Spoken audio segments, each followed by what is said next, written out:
Nvidia just delivered another monster earnings report, but what happened next shocked global markets.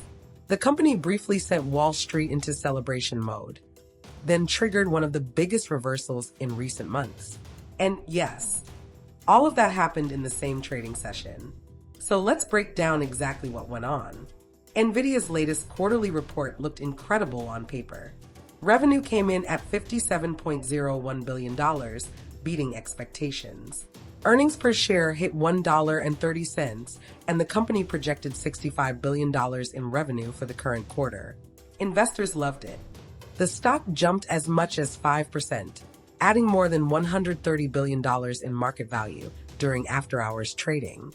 The rally was driven by Nvidia's explosive data center performance and CEO Jensen Huang, saying demand for Blackwell generation chips was off the charts and part of a virtuous cycle of AI. But that excitement did not last. By the time U.S. markets closed on November 20th, Nvidia had plunged more than 3%, dragging the Nasdaq and S&P 500 into sharp declines. The Nasdaq swung from a 2% rise to a 2.4% fall. The S&P 500 posted a 3.6% intraday reversal, its biggest since the April tariff turmoil. What went wrong?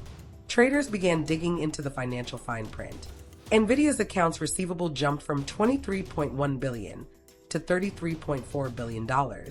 Its inventory surged 32% quarter-on-quarter to $19.8 billion.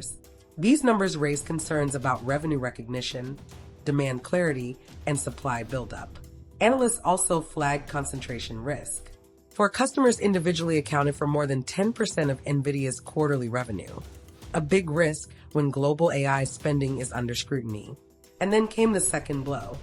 A delayed U.S. non-farm payrolls report showed 119,000 jobs added in September, more than double expectations. That instantly killed hopes for a December Federal Reserve rate cut. Morgan Stanley withdrew its prediction for a December cut within minutes.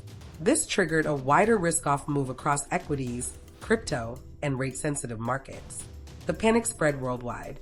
SoftBank fell over 10% in Tokyo. SK Hynix slumped nearly 10% in Korea, and TSMC dropped more than 4% in Taiwan. Analysts called Nvidia the first pressure point when global risk appetite fades because the company sits at the center of the AI supply chain. By the end of the session, Nvidia's intraday swing erased about $392 billion in market value. A gain turned into a crash in just hours. So despite blockbuster earnings and huge demand for its AI chips, Nvidia just reminded the world how sensitive this market still is to valuations, rate expectations, and any hint of overheating. What do you think? Was this just profit-taking, or a warning that the AI boom is hitting its first real limit? Tell us in the comments below. And for more deep dives into global tech and market shocks, keep watching Mint News.